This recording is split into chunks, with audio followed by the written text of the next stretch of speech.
성도 여러분 다 평안하셨습니까? 날씨가 아주 춥고 또 눈도 내리고 우리가 이런 어려운 겨울을 지나고 있지만은 하나님의 은혜 가운데 뜨거운 신앙 가운데 매일매일 살아가는 성도님들 되시기를 간절히 바랍니다. 이렇게 추운 겨울을 지나다 보니까 빨리 봄이 왔으면 하는 마음이 들기도 하고 봄을 기다리는 분들도 계실 것 같은데요. 저는 봄이 오면은 어떡하나 하는 마음에 걱정이 들어가고 있습니다. 왜 그런가 하면은 제가 사는 그 시골 집에 이제 봄이면은 제비들이 와서 집을 지어요.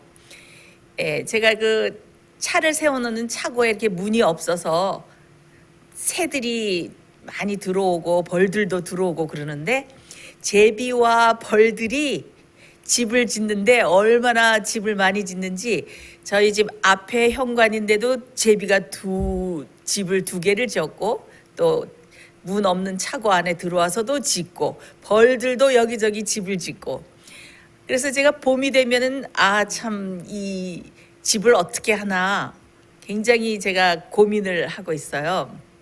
근데 제가 잘 다투지 않는 성격인데 제 남편 우리 장로님이 뭐라 그러냐면은 제가 이제 제비집을 헐자고 그랬더니 수말리 타국에 갔다가 제비가 돌아오는데 얼마나 고생이 많겠어. 그리고 이 집을 지었는데 얼마나 수고가 많았겠느냐. 그러니까 이 집을 그냥 둡시다 그러는 거예요. 그래서 몇 년 동안 이제 그 의견이 좀 안 맞았는데 그 제비가 얼마나 그 제비 똥과 그 오물들이 지저분한지 벽과 집 앞과 이 바닥에 아주 그냥 그 오물들이 많이 떨어지고 그래서 굉장히 이제 골치를 두통거리예요. 두통거리.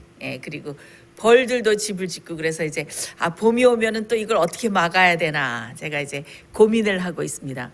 근데 정말 봤더니 제비가 얼마나 집을 잘 짓는지 여러분들 그 제비집 짓는 거 보셨습니까? 어디서 그런 재료들을 구해오는지 제가 가만히 보니까 포근한 깃털도 있고 그다음에 지푸라기도 있고 진흙도 있고 뭐 여러 가지를 갖다가 이렇게 집을 지어요. 근데 이제 보면은 이제 새끼들을 낳고 그래야 되는데 집이 좀 좁은 것 같으면은 그 위에 또 층을 또 달아내고 또 올려 달고 그래서 2층, 3층으로 아주 리모델링처럼 집을 잘해서 짓고 와서 새끼를 몇 마리를 낳아서 또 옆에 집을 짓고 잘 살다가 또 추우면 갔다가 봄이면 돌아오고 그러는 것입니다. 그래서 제가 그 집을 보면서 얼마나 집을 단단하게 잘 짓는지 하나님께서 정말 제비에게 저렇게 지혜를 주셔서 저렇게 집을 잘 짓는구나 하고 제가 생각을 했습니다. 여러분들 그 벌이 집 짓는 것을 혹시 보셨습니까? 제가 이제 벌들이 집을 많이 지기 때문에 그 벌집을 제가 유심히 본 적이 있었는데 벌은 꼭 정육각형으로 집을 지어요. 그런데 그 많은 사람들이 오랫동안 왜 벌은 육각형으로 집을 지을까 하고 수수께끼처럼 오랫동안 생각을 했는데 1965년에 그 헝가리에 있는 페슈토트라는 그 수학자가 그 수수께끼를 풀었어요. 그 육각형은 가장 최소의 재료로 가장 최적의 가장 효과적인 면적과 그런 용기를 만들 때 그것이 육각형으로 나온다고 합니다. 그래서 벌집 진 거 보면은 그 육각형으로 져서 아주 그 육각형의 집들이 그 안에 보면은 나란히 배치되어 있는 것을 보는데 참 신기한 것은 그 일벌들 있죠. 그 벌들의 그 배 아래쪽에서 노란 노란 그 왁스 같은 그런 물질이 나와서 그 물질로 그 벌집 안을 다 니스 칠하듯이 옛날에 우리 니스 칠한다 그러죠. 왁스 칠하듯이 초처럼 이렇게 끈적끈적한 거로 잘 칠해서 아주 튼튼하게 잘 붙도록 그렇게 한다고 합니다. 그리고 여러분들 그 벌집에서 나오는 프로폴리스 알죠? 프로폴리스는 굉장히 건강식품으로 아주 그 인기를 얻고 있지 않습니까?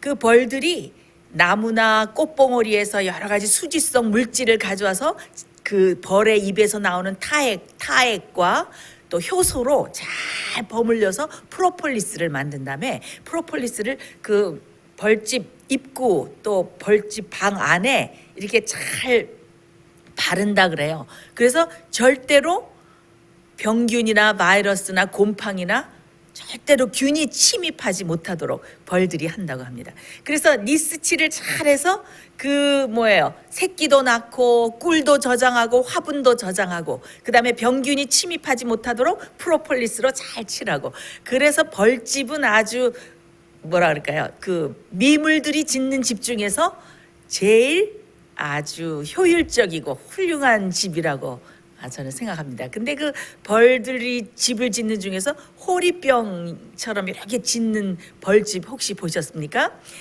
이렇게 호리병 이렇게 뾰족한 동그랗고 주둥이가 뾰족한 집처럼 진흙으로 벌들이 짓는 진흙집이 있어요. 그래서 제가 호리병 벌집이라고 그러는데 벌들과 그 제비들이 집을 짓는 거 보면 얼마나 놀랍게 집을 짓는지 제가 그걸 보면서 정말 이렇게 한 번은 그것을 허물으려고 봤는데 얼마나 튼튼하고 단단하게 그 집을 졌는지 그래서 역시 튼튼하게 집을 지려면 기초가 튼튼해야 되고 그다음에 재료가 튼튼해야 되는구나. 그리고 무엇이 또 중요하다? 규격대로 그 미물들은 하나님께서 지으라고 하신 규격대로 집들을 잘 짓기 때문에 그래서 튼튼하게 집들을 잘 짓는 것 같습니다. 여러분들은 집을 잘 짓고 계십니까? 여러분들은 어떤 집을 짓고 계십니까? 저와 함께 하나님의 말씀을 읽어보겠습니다. 고린도전서 3장 12절로 13절입니다. 만일 누구든지 금이나 은이나 보석이나 나무나 풀이나 지프로 이 터 위에 세우면 각각 공력이 나타날 터인데 그 날이 공력을 밝히리니 이는 불로 나타내고 그 불이 각 사람의 공력이 어떠한 것을 시험할 것임이니라. 자, 여기 보면은 사람들이 다 집을 짓는다고 여기 말씀을 했는데 언제 무엇이 올 것인데 불이 올 것인데 그 불이 그 집이 어떻게 지어졌는지 그 지은 공력을 다 드러낼 것이다. 그렇죠? 그래서 나무나 풀이나 집이나 허술한 재료로 지은 집들은 어떻게 다 불에 타서 없어질 것이고 금, 은, 보석같이 그런 튼튼한 재료로 지은 집들은 무너지지 않고 타버리지 않고 그래서 어떻게 해요? 곧 불이 올 것이다. 심판의 불이 올 것이다. 유황불이 올 것이다. 그러면서 집을 잘 지라고 성경 말씀은 우리에게 얘기를 하고 있습니다. 제가 얼마 전에 그 한국 뉴스를 봤는데 광주에 있는 아파트가 무너져 내리는 그래서 큰 사고가 난 그 뉴스를 봤습니다. 제가 영상을 봤더니 15층인가 그 이상 되는 그 높은 그 아파트 벽이 케이크처럼 이렇게 확 허물어지는 것을 봤어요. 얼마나 무서운지. 그 이유를 봤더니 그 시멘트가 그 재료가 잘 굳어야지 그 위에 또 층을 올리는데 그 시멘트가 추운 날씨에 미처 굳기도 전에 그 재료들이 잘 이렇게 딱딱하게 합해지기 전에 또 층을 쌓고 그러다가 기초와 이런 것들이 다 약해서 다 무너지고 큰 사고가 나는 것을 보았습니다. 그리고 또 외관상으로 보기 좋게 기둥을 세울 때 보를 세우는 것을 생략했다고 그래요. 그래서 그 광주에서 큰 그 아파트가 무너지는 그 영상을 보면서 제가 참 느끼는 바가 많았습니다. 성경은 우리가 어떻게 집을 져야 될 것에 대해서 말씀해 주고 있습니다. 베드로전서 2장 4절로 5절 우리가 어떻게 집을 지어야 할까? 여기에 아주 좋은 말씀이 기록되어 있습니다. 베드로전서 2장 4절로 5절 사람에게는 버림바가 되었으나 하나님께는 택하심을 입은 보배로운 산돌이신 예수에게 나와 너희도 산돌같이 신령한 집으로 세워지고 예수 그리스도로 말미암아 하나님이 기쁘게 받으실 신령한 제사를 드릴 거룩한 제사장이 될지니라. 여기에 보면 뭐라고 말씀했습니까? 무슨 집을 지으라고 말씀했습니까? 신령한 집을 지으라. 신령한 집이 무엇입니까? Spiritual house. 이것은 영적인 집을 지으라. 이것은 그냥 보통 집이 아닙니다. 이것은 하나님의 거룩한 성전, 영적인 신령한 집을 말하고 있는 것입니다. 그래서 아무렇게나 지은 집은 하나님의 성전이 될 수가 없습니다. 하나님께서 지으라고 지시하신 규격과 또 방법대로 지어야지, 그래야지 하나님의 거룩한 성전이 될 수 있다고 여기 말씀하고 있습니다. 그렇지 않으면 어떻게? 결국 마지막 불이 올 때, 심판의 불이 올 때, 멸망의 불이 올 때 다 타고 없어질 수밖에 없다. 그래서 하나님 앞에서 거룩한 집으로 지어지라라고 여기에 말씀하고 있습니다. 그런데 그렇다면 우리가 어떻게 집을 지을까? 이 사도 베드로는 말하기를 보배로운 산돌이신 예수에게 나와서 집을 지으라. 뭐라고요? 산돌 대신 예수께 나와서 집을 지으라 라고 여기에 말씀을 하고 있습니다. 그런데 참 이상하게 이 산돌은 어떤 돌인가 하면은 사람에게 버림받은 돌이다라고 말씀하고 있습니다. 그 앞절에 보면은 이 터는 예수 그리스도시라 이 터 위에 집을 지으라 그랬어요. 많은 사람들이 터 위에 반석 대신 예수님을 믿고 예수님의 그 반석 대신 그 터 위에 다 집을 짓는다고 말을 하고 있는데 왜 사람에게 버림받은 돌이라고 여기 말했을까? 여러분 이상하지 않습니까? 버림받은 돌이다. 사람들이 버린 돌이다. 자, 마태복음 21장 42절에 예수님께서 이렇게 말씀하셨습니다. 예수께서 가라사대 너희가 성경에 건축자들의 버린 돌이 모퉁이의 머릿돌이 되었나니 이것은 주로 말미암아 된 것이라 우리 눈에 기이하도다 함을 읽어본 일이 있느냐? 읽어본 일이 없느냐? 예수님께서 이 버림받은 돌에 대해서 예수님께서 말씀하셨죠? 예수님께서 하신 이 이야기는 예수님께서 지어내신 이야기가 아니고 진짜 이스라엘의 그 솔로몬 성전을 건축할 때 진짜 역사 속에 있었던 실제로 일어났던 이야기를 예수님께서 말씀하신 것입니다.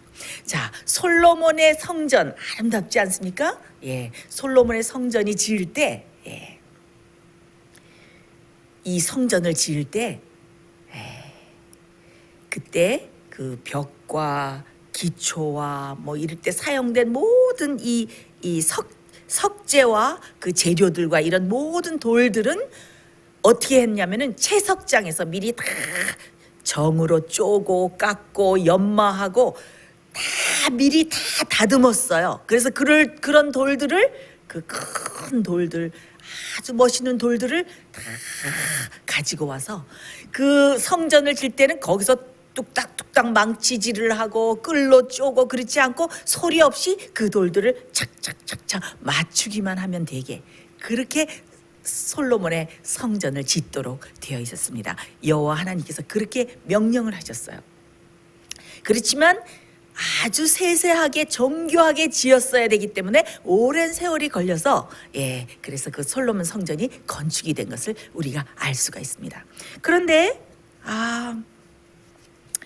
이상하게 구석에 아주 유별나게 크고 이상한 모양의 큰 돌이 하나 놓여 있는 것이었어요. 사람들이 그 돌이 어디다 맞추고 어디다 써야 될지 모르기 때문에 그 돌은 오랫동안 버려져 있었습니다. 근데 그 돌은 길가에 이렇게 있었기 때문에 건축자들이 건축을 하러 이리저리 왔다 갔다 하다가 발에 걸리기도 하고 채이기도 하고 아주 불편을 주는 돌이었어요. 저 돌이 왜 보기 쉽게 저렇게 큰 돌이 도대체 저거 어디 쓰이라고 저기에 있는 거지? 오랫동안 그 돌이 버려져 있었습니다. 자, 이제 사람들이 이제 솔로몬의 그 성전을 건축하기 위해서 무슨 돌을 제일 중요한 돌을 찾기 시작했는데 그것이 무슨 돌이었냐면은 바로 기초석, 모퉁이 돌이라고 그러죠. 기초석, 기초가 되는 돌을 찾기 시작했습니다. 근데 그 돌은 아주 중요한 돌이었어요. 그 돌은 아주 거대한 무게와 압력과 강도에 견딜 수 있는 그런 튼튼한 돌이어야 했습니다. 그래서 사람들이 모든 돌들을 가져와서 다 시험을 했지만은 무거운 무게를 올려놓으면 다 돌이 쪼개지고 금이 가고, 그 다음에 추위와 뜨거운 햇볕과 열과 이런 것들 쐬면은 그 돌들이 다 갈라지고 금이 가는 것을 알 수가 있었습니다. 그래서 사람들이 도대체 이 기초돌, 모퉁이돌, 이 돌을 우리가 어디서 찾을까? 사람들이 굉장히 고민을 하다가 그 이상한 모양의 유별난 모양을 한 이상한 큰 돌을 보게 되었어요. 저 돌을 한번 우리가 검증해 봅시다. 그래서 그 돌을 갖다가 여러 가지로 시험을 해봤더니 어떻게 해요? 그 거대한 큰 무게에도 잘 견디고 금이 하나도 가지 않았고, 그 다음에 어떻게 해요? 오랫동안 서리와 추위와 비바람과 눈보라에 그게 노출돼 있었지만은 하나 금도 가지 않고 쪼개지지도 않고 그런 튼튼한 돌인 것을 그들이 발견했습니다. 그래서 그들이 여러 가지로 시험해 보니까 그 시험을 그 돌이 다 통과했습니다. 그래서 그 돌을 갖다가 그 모퉁이 돌 그 자리에 딱 놓으니까 그 배정된 자리에 딱 들어맞는 게 아니겠습니까? 사람들이 드디어 찾았다. 바로 이 돌이었다. 오랫동안 버림받았던 이 돌이 바로 모퉁이 돌이었다 하고 그들이 함성을 지르게 되었습니다. 그래서 그 오랫동안 버려졌던 그 돌이 바로 모퉁이돌 기초석이 된 그 역사적인 그런 실제적으로 일어났던 일을 예수님께서 말씀하신 것입니다. 근데 여기에 보면은 오랫동안 사람에게는 버림받은 돌이라고 그랬죠. 이 버림받은 돌의 이 헬라어의 뜻을 보면 이 헬라어는 아포도키마소 이래가지고 버림받았다 하는 이 버림받았다 이것은 어떤 뜻을 가지고 있냐면 검사해 본 후에 검사해 본 후에 구체적인 치수에 그들이 그들이 기대한 치수에 맞지 않아서 검사해 본 다음에 버렸다 그런 뜻을 가지고 있습니다. 사람들은 예수님을 조사해 본 다음에 예수님을 버렸습니다. 이 모퉁이 돌 되고 기초석 대신 이 중요한 돌 예수님을 버렸습니다. 예수님은 그들이 원하는 예수님이 아니었습니다. 그들이 원하는 메시아가 아니었습니다. 예수님이 따라오라고 제시한 길은 십자가를 지고 따라가야 되는 모든 것을 버리고 따라가야 되는 좁은 길이었습니다. 예수님이 들어오라고 하신 문은 그들이 가진 모든 소유를 버려야만이 통과할 수 있는 좁은 문이었습니다. 사람들은 예수님을 이리저리 다 재본 다음에 그들의 기대에 맞지 않고 싫어서 예수님을 버렸습니다.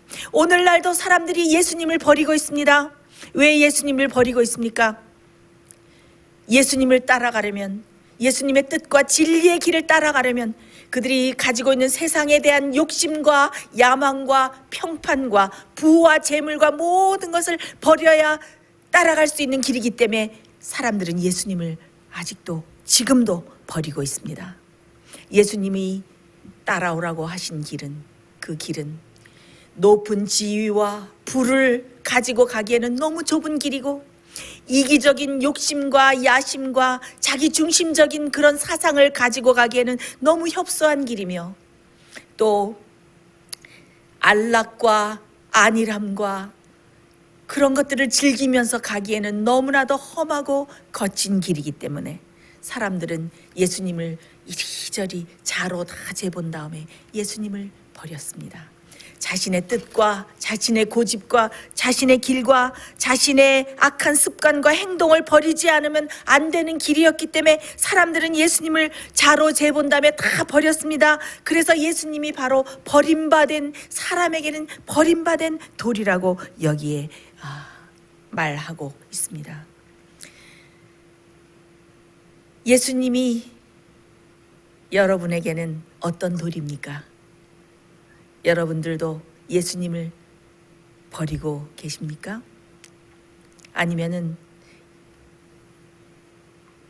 하나님께 택하심을 입은 귀중한 산돌,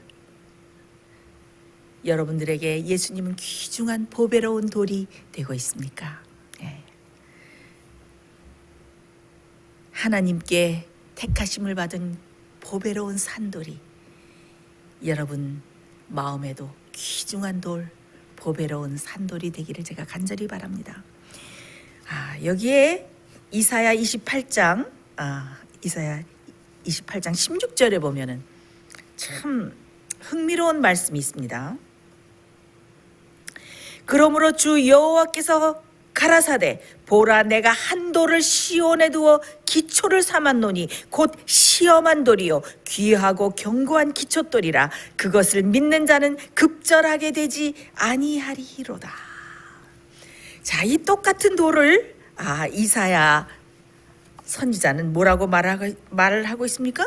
예수님을 시험한 돌이라, 시험된 돌이다, 모든 테스트를 거친 통과한 돌이다라고 이사야는 말하고 있습니다. 네. 자, 예수님은 모든 시험과 검증을 통과한 시험한 돌이었습니다. 예수님은 우리와 똑같은 인성을 쓰고 오셔서 어떻게 해요? 우리가 당하는 모든 고난을 당하시고 시험을 당하시고 시련을 당하시고 모든 고초를 겪으시고, 네? 그러면서 하나님 아버지만을 의지하는 믿음으로 어떻게 해요? 하나님의 계명을 다 지키고 순종하는, 그래서 죄를 승리하는 모본이 되시는 삶을 살았습니다. 그래서 어떻게 해요? 시험한 돌입니다. 시험된 돌이에요. 그래서 인간이 당하는 모든 시험을 견디고 승리하신 분이 바로 시험한 돌입니다. 견고한 기초돌입니다. 그래서 온 세계가 어떻게 해요? 모든 그들의 고민과 그들의 죄의 짐과 그들의 무거운 모든 짐들을 다 가지고 올려놓아도 만세반석 되신 예수님 견고한 기초돌은 어떻게 해요? 깨지지 않고 변하지 않고 우리에게 안전한 피난처가 되시는 그런 시험한 돌이 되셨습니다. 그런데 이 시험한 돌은 예수님 자신이신데 예수님 자신이 모든 시험을 받았을 뿐만 아니라 이 시험한 돌은 바로 우리들을 시험하고 계십니다. 우리들을 지금 시험하고 계십니다. 시험한 돌은 바로 우리를 시험하고 계십니다. 자, 어떻게 시험하고 계시는가? 우리 성경 말씀을 다시 한번 보겠습니다. 이사야 8장 13절로 15절. 만군의 여호와 그를 너희가 거룩하다 하고 그로 너희의 두려워하며 놀랄 자를 삼으라. 그가 거룩한 피할 곳이 되시리라. 그러나 이스라엘의 두 집에는 거치는 돌 걸리는 반석이 되실 것이며 예루살렘 거민에게는 함정 올무가 되시리니 많은 사람들이 그로 인하여 거칠 것이며 넘어질 것이며 부러질 것이며 걸릴 것이며 잡힐 것이니라. 여기에 참 이상한 말씀이 있지 않습니까? 너무나 이상한 말씀입니다. 예수님께서는 우리의 피할 반석이시고 피할 안전한 피난처라고 그러셨는데 여기에 뭐라고 그랬습니까? 거치는 돌이 될 것이며 어떻게? 걸리는 반석이 될 것이며 함정과 올무가 되실 것이라. 참 이상한 말씀이 있습니다. 여러분, 거치는 돌이고 걸리는 반석이다. 이게 도대체 무슨 뜻일까요? 여기는 아주 깊은 의미가 있습니다. 우리에게 아주 깊은 영적인 교훈을 주고 있습니다. 여러분들 혹시 길을 가다가 무심코 길을 가다가 어떤 돌뿌리에 걸려서 탁 넘어진 적이 있으십니까?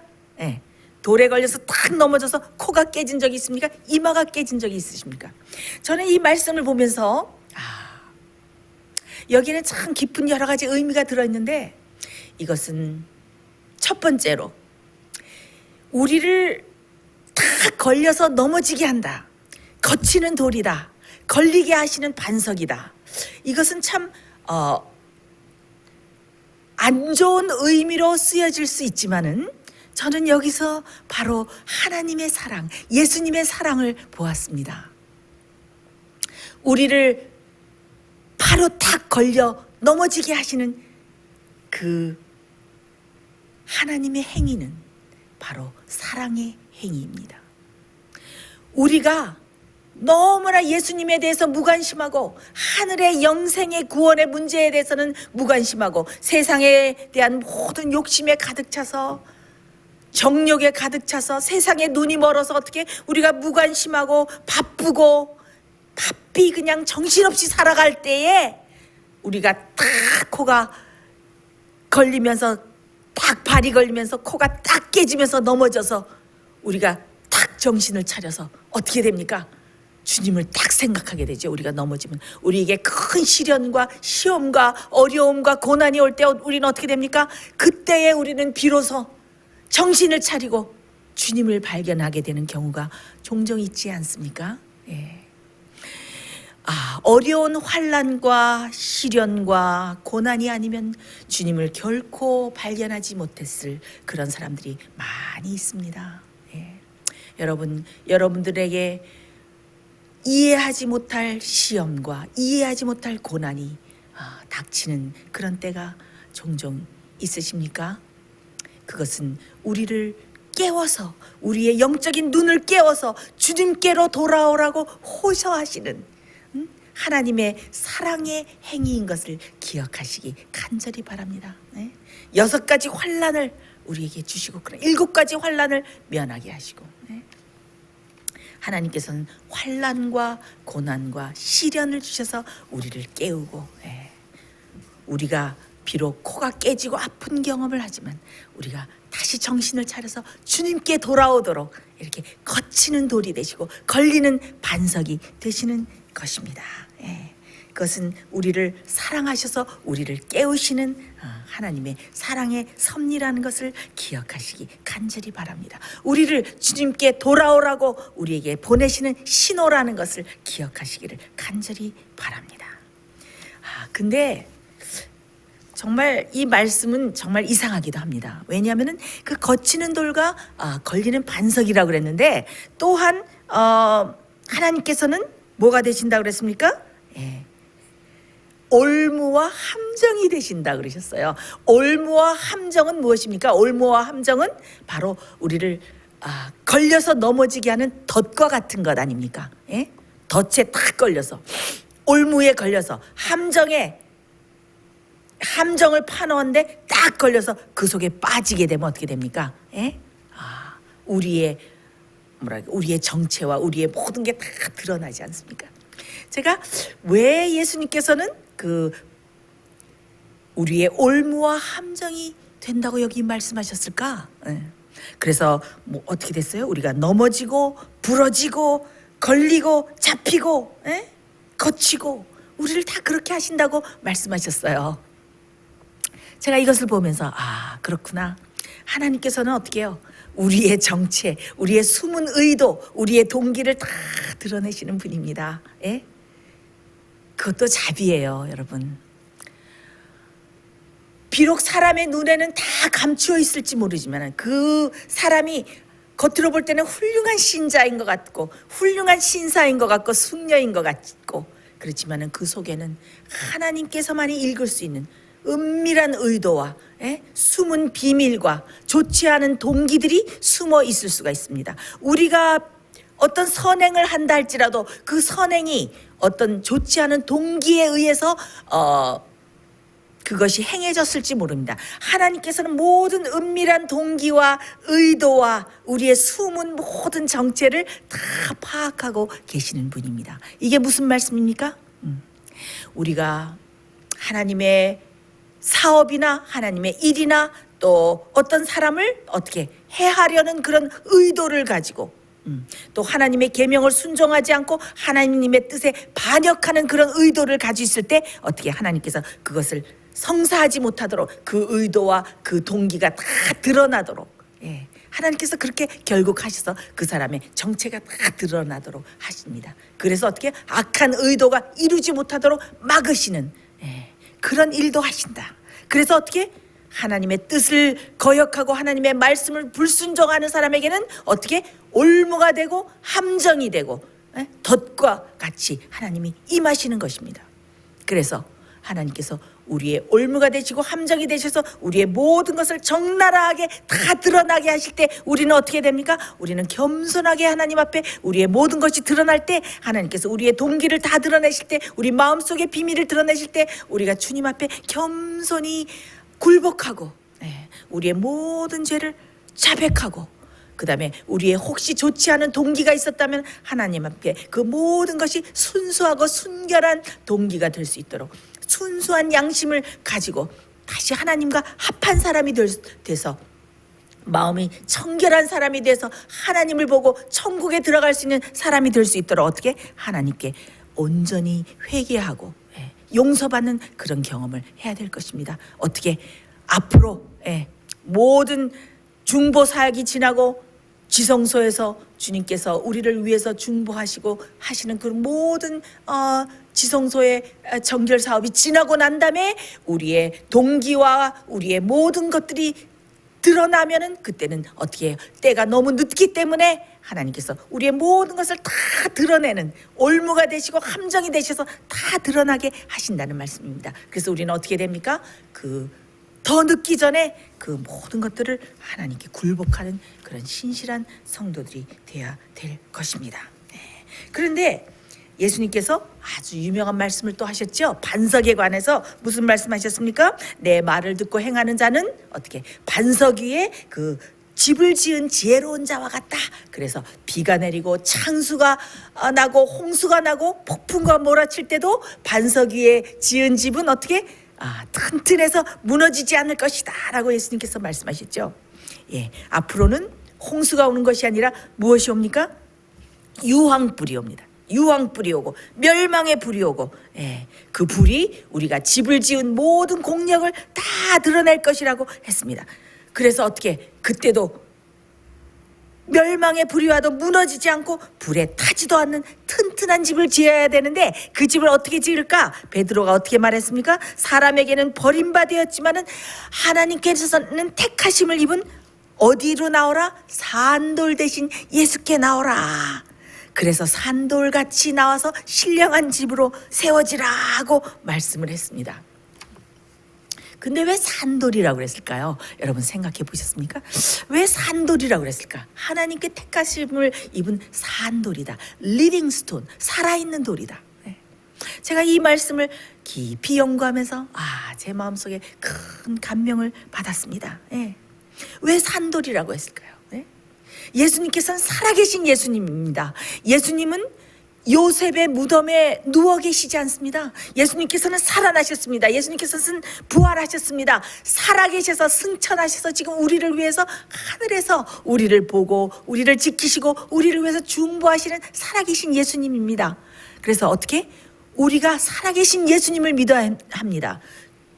우리가 믿는 예수님은 돌아가신 죽은 예수님이 아닙니다. 그래서 어떻게 돼요? 우리가 살아계신 산돌이신 예수님을 믿어야 되는데 우리의 영적인 경험이 무엇이 되어야 된다? 살아있는 것이어야 된다. 우리의 영적인 경험이 죽으면 안 됩니다. 여러분이 과거에 한번 거듭난 것, 여러분들이 과거에 예수님을 한번 만난 것, 과거에 지나간 한 경험으로는 절대 안전하지 않습니다. 많은 사람들이 뭐라고 말합니까? 그저 믿기만 하라. 예수님과 관계를 가지기만 하라. 예수님 안에 그저 관계를 맺고 있기만 하면, 머리로 알고 입으로 시인만 하면 다 구원이다. 그렇지 않습니다. 한번 믿으면 다 영원히 구원을 받는다. 그렇지 않습니다. 우리의 영적인 경험은 살아있는 경험이 되어야 됩니다. 살아있는 예수 그리스도와 살아있는 연결이 없이는 산돌과 같이 살아있는 그 집으로 절대로 지어질 수가 없습니다. 그래서 리빙 스톤, 살아있는 집을 살아있는 돌 대신 예수님과 무엇을 가져야 된다? 살아있는 관계, 리빙 릴레이션십을 가져야 됩니다. 그래야지 산 그리스도인이 될 수 있는 것입니다. 그래서 산돌이신 예수님이라고 여기 말씀하신 것입니다. 근데 여기 산돌이신 예수님께 나오라 하느니, 나오라는 뜻이 무엇인지 아십니까 여러분? 여기에는 어떤 의미가 있는가 하면은 나오기를 계속하라, 계속 나오라. 한 번 나오는 게 아니에요. 계속 나오라, 계속 나오라는 현재 진행형으로 쓰여져 있는 것을 알 수가 있습니다. 한 번 나오는 것으로 부족합니다. 두 번 나오는 것으로 부족합니다. 한 번 나오는 것으로는 절대 되지 않습니다. 어떻게? 계속 어떻게? 배고픈 어린아이가 엄마에게 먹는 것 달라고 계속 칭얼칭얼하고 나오듯이 그 뜻이에요. 계속 나오라, 계속 나오라. 여러분이 굶주린 심령으로 예수님을 계속 갈망하고 사모하면서 매일 매순간 주님 앞에 나와야 됩니다. 그래서 영적인 양식을, 영적인 말씀을 얻어 먹어야 됩니다. 그래서 현재 진행형이에요. 절대로 여기에는 스탑이 없습니다. 산돌이신 예수님께 나오라, 계속 나오라, 나오고 또 나오라. 그래야만 예수님과 연결돼야만 거룩한 삶을 살 수 있고 하나님의 거룩한 산 성전이 될 수 있다, 그 말씀입니다. 요한복음 15장에 여러분 잘 아시는 말씀이 있죠. 내 안에 거하라, 나도 너희 안에 거하리라. 가지가 포도나무에 붙어 있지 않냐면 열매를 맺을 수가 없는 것처럼 너희가 내 안에 있지 않냐면은 그러하리라. 이 유명한 말씀이지 않습니까? 여기 보면은 뭐라 그랬어요? 포도나무 대신 예수님 안에 거하라. 그렇죠? 근데 그 우리와 예수님과의 관계를 종려나무나 무슨 백향목이나 그런 것과 비유하지 않았어요. 그렇죠? 포도나무는 꼭 무엇이 있어야 됩니까? 지주를 타고 올라가지 않습니까? 그 덩굴이. 그래서 포도나무 대신 예수님이라는 것은 어떤 의미를 주고 있습니까? 우리가 지주 대신 예수님, 예수님을 의지하지 않고는 우리가 살 수 없다, 그런 의미를 주죠. 그래서 우리는 허물과 죄로 죽었던 우리가 어떻게 돼요?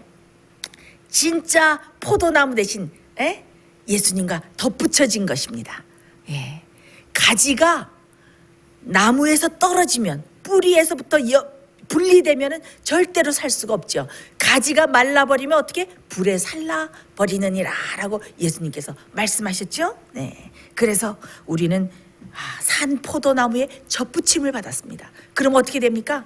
ip사귀와 ip사귀가, 인맥과 인맥이, 섬유질과 섬유질이, 가지가 이렇게 어떻게 뿌리로부터 영양분을 계속 받아야 돼요. 그래서 예수님과의 연결이 하루라도, 매 순간이라도 끊어지면 우리가 살 수 없는 것입니다. 영적인 산 생명을 가질 수가 없는 것입니다. 여러분은 매일매일 주님 안에 거하는 경험을 하고 계십니까? 그냥 머리로만 아는 것이 아니고, 그냥 내가 예수님을 안다가 아니고, 정말 예수님 안에서 산 연결을 이루고 매일 사는 그런 경험을 하고 계십니까? 예수님께서는 너희는 내가 없이는 단 하나의 죄도, 단 하나의 유혹이라도 물리칠 수 없다. 나와 산 관계를 가지라 라고 말씀을 하고 계십니다. 그 연합은 잠깐이라도 분리됐다, 연결됐다, 분리됐다, 연결됐다 하는 것은 절대로 산 포도나무와 거기서 영양분을 얻는 그런 관계가 아닙니다. 또 우연히 이렇게 한번 접촉하는 것도 아닙니다. 계속적으로 나무와 가지가 연결돼서 뿌리로부터 영양분을 먹는 그런 경험을 해야 되는 것입니다. 베드로전서 1장 23절에 이런 말씀이 있습니다. 너희가 거듭난 것이 썩어질 씨로 된 것이 아니요 썩지 아니할 씨로 된 것이니 하나님의 살아있고 항상 있는 말씀으로 되었느니라. 이것이 참 이 말씀과 일맥상통해요. 하나님의 너희의 거듭난 것이 무엇으로? 하나님의 무엇으로? 살아있는 말씀, 항상 살아있는 말씀으로 되었다. 진리 되신 예수님, 산돌이신 예수님, 살아있는 말씀, 이게 다 이퀄이에요. 이퀄. 산돌, 살아있는 말씀, 살아있는 진리 되신 예수님, 이게 다 같은 맥락이에요. 그래서 어떻게 우리 마음속에 말씀이 어떻게 매일매일 살아있어야 됩니다. 하나님의 살아있는 말씀 어떻게? 하나님의 말씀은 어떻게? 살아있고 운동력이 있어서 어떻게? 우리의 혼과 영과 관절과 골수와 모든 것을 하나님의 살아있는 말씀이 다 쪼갠다고 하지 않았습니까? 그게 무슨 말씀입니까? 하나님의 말씀이 우리 속에 들어와서 우리의 모난 성품을 다 깎고 연마하고 모서리들을 다 잘라내고 이렇게 연마하는 그런 경험을 말씀하는 것입니다. 그래서 우리가 매일 산돌 대신 예수님께 나온다는 것은 무엇입니까? 살아있는 하나님의 말씀으로 매일 연마받고 깎임을 받고 모든 것을 다 이렇게 말씀으로 다시 재창조, 새롭게 창조함을 받는 그 경험을 여기 말씀하는 것입니다. 예. 우리 스스로는 어떻게 해요? 우리 스스로는 우리의 성향이나 성질이나 우리의 성격이나 이런 걸 절대로 바꿀 수가 없지 않습니까? 하나님의 살아있는 말씀으로, 성령의 감동으로 된 말씀으로 어떻게 우리를 깎고 다듬는 그런 경험을 해야 되고, 그렇게 말씀으로 매일매일 거듭나는, 그래서 그 말씀에 온전히 순종하는 그런 경험을 할 때 어떻게 돼요? 우리의 성품이 말씀으로 거룩하게 변하는 것입니다. 그래서 어떻게 해요? 모든 이론을 파하고 하나님을 아는 것을 대적해서 높아진 것을 다 파하며 모든 생각을 사로잡아서 그리스도께 복종하게 하느니라. 그게 뭐예요? 그게 바로 성품의 변화입니다. 그래서 어떻게 해요? 우리가 두렵고 떨림으로 구원을 이루는 경험입니다. 그게 무엇입니까? 하나님께서 우리가 말씀, 살아있는 말씀 속에 거하고 말씀을 먹고 그 피를 마시는 경험, 그런 경험을 할 때 어떻게 주님의 살아있는 말씀이 들어와서 어떻게 우리를 다 깎고 우리의 성품을 온전히 준비시키는 것입니다. 그것이 산돌 위에 신령한 집으로 세워진다는 그런 의미입니다. 그것이 바로 반석 위에 우리의 집을 짓는 것입니다. 근데 흥미로운 말씀을 하나 우리가 해볼까요? 예수님께서 뭐라고 말씀하셨냐면은 마태복음 21장 44절에 이 돌 위에 떨어지는 자는 깨어지겠고 이 돌이 사람 위에 떨어지면 저를 가루로 만들어 흩으리라.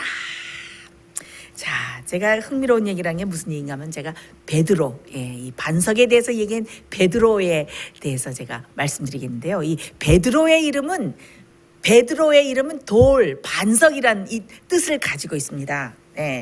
근데 어느 날 예수님이 물으셨죠. 자, 너희는 나를 누구라고 하느냐?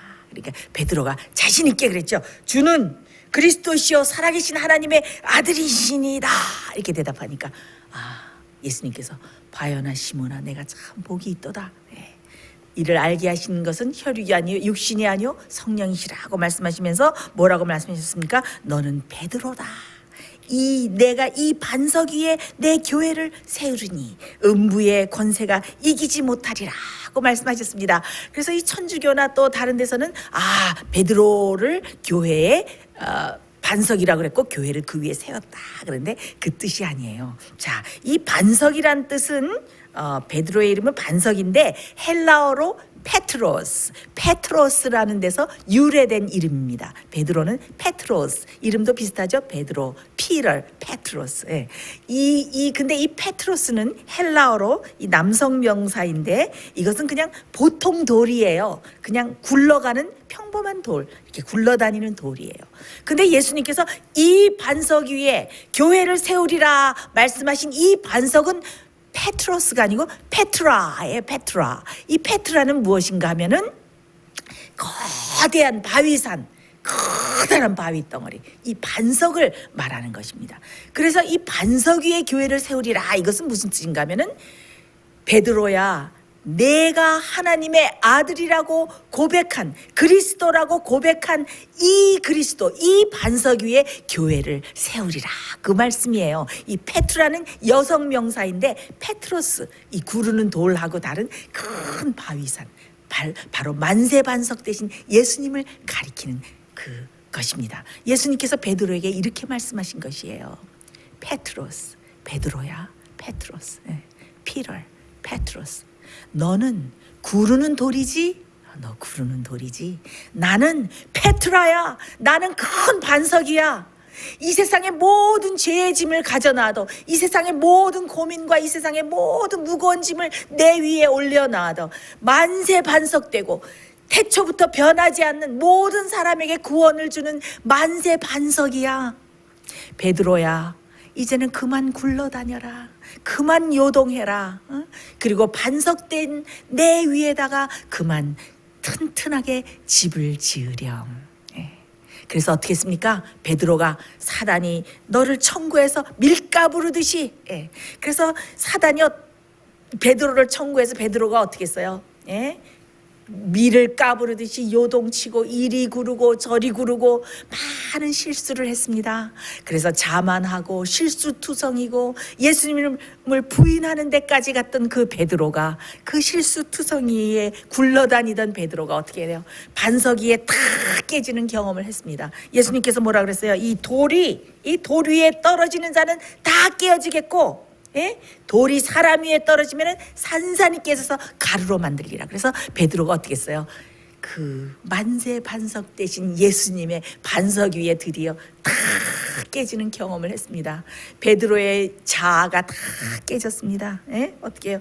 베드로가 비로소 예수님께 모든 것을 다 굴복하고 완전히 회개하고 변화받은 베드로가 우리에게 뭐라고 말하는 것입니까?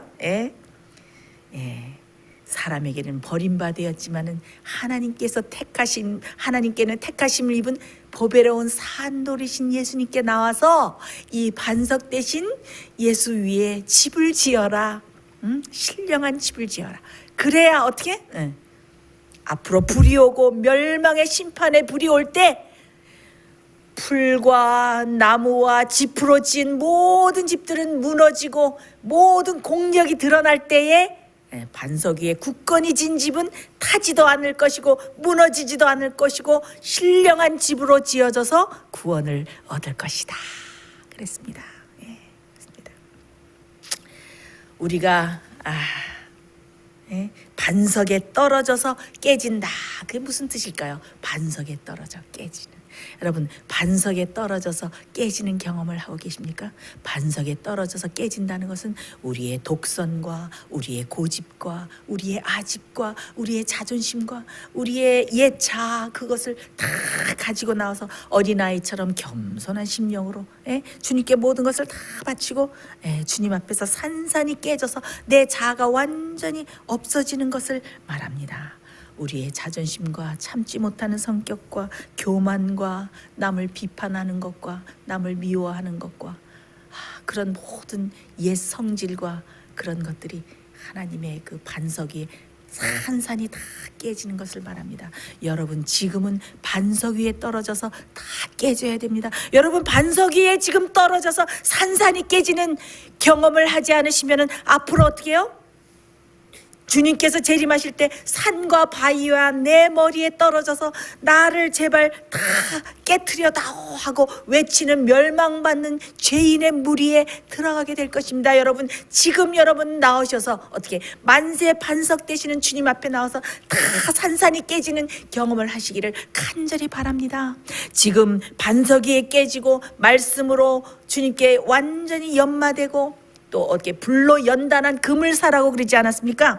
그래서 시련과 그런 것으로 고난과 그런 불로 완전히 연마되고 다 깎인 사람들은 어떻게? 궁전의 식양대로 다 다듬어져서 하나님의 성전에 한 모퉁이를 채울 귀중한 보석 같은 돌이 되는 것입니다. 그래서 베드로가 지금 산돌이신 예수님께 나와서 산돌같이 신령한 집으로 지어지라 라고 우리에게 호소하고 있는 것입니다. 여러분들은 산돌이신 예수님께 매일 나오는 경험을 하고 계십니까? 나와서 반석 위에 사정없이 산산이 깨지는 경험을 하고 계십니까? 여러분은 어떤 집을 짓고 계십니까? 여러분들은 어떤 성품의 집을 짓고 계십니까? 여러분들이 불로 연단한 금처럼 그런 신실하고 어떤 것에도 변하지 않을 그런 신실한 믿음과 그런 믿음으로 기초한 그런 아름다운 주님을 닮은 그런 아름다운 성품을 준비하고 그런 성품의 집을 지을 때 하나님의 신실한 신령한 집, 하나님의 거룩한 성전으로 잘 지어져 갈 때 산돌이신 예수님과 매일매일 연결돼서 그렇게 훌륭한 집으로 지어져 갈 때에 주님께서 드디어 오실 때에 그리고 어떻게 멸망 심판하는 불이 임할 때에 우리는 어떻게 해요? 모든 집진 공력이 다 드러날 때에 우리는 튼튼하게 져서 넉넉히 구원에 들어가고 영생에 들어가고 무너지지도 않고 타지도 않고 그런 신령한 집을 짓는 성도들이 될 것입니다. 이제 곧 멸망의 불이 올 때에 여러분들이 지은 그 집이 타지도 않고 튼튼하게 견딜 수 있는 반석 위에 지어진 그런 귀중한 집이 되기를 제가 간절히 바랍니다. 우리 다 같이 기도하겠습니다. 하나님 아버지, 사람에게 버림받은 보배로우신 산돌을 대신 예수님 앞에 우리가 이 시간에 나와서 우리의 모든 옛 성질과 옛 자아가 반석 위에 사정없이 다 깨어지고 살아있는 주님과 관계를 맺고 아름다운 성품, 신령한 집으로 지어지기 원합니다. 주여, 우리를 받아주시고 주님의 성전에 들어갈 수 있는 아름다운 돌로 우리를 깎아주시고 신령한 집을 짓는 사람으로 만들어 주시옵소서. 그래서 앞으로 멸망의 불이 임할 때에 타지도 않고 무너지지도 않을 그런 튼튼한 집을 짓는 거룩한 성도들이 될 수 있도록 우리를 축복하여 주시옵소서. 예수님 이름으로 간절히 기도드리옵나이다. 아멘.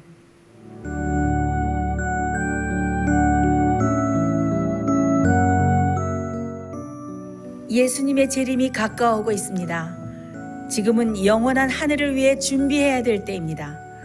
머지않아 우리의 재물은 아무 쓸모없는 것이 되고 말 것입니다. 하나님께 은혜를 받으셨다면 받으신 축복을 생애의 빛 복음 사업을 위해서 나누지 않으시렵니까? 헌신하시는 성도님들의 손길에 하나님께서 후히 갚아주실 것입니다. 후원해 주시는 모든 성도님들께 감사드립니다.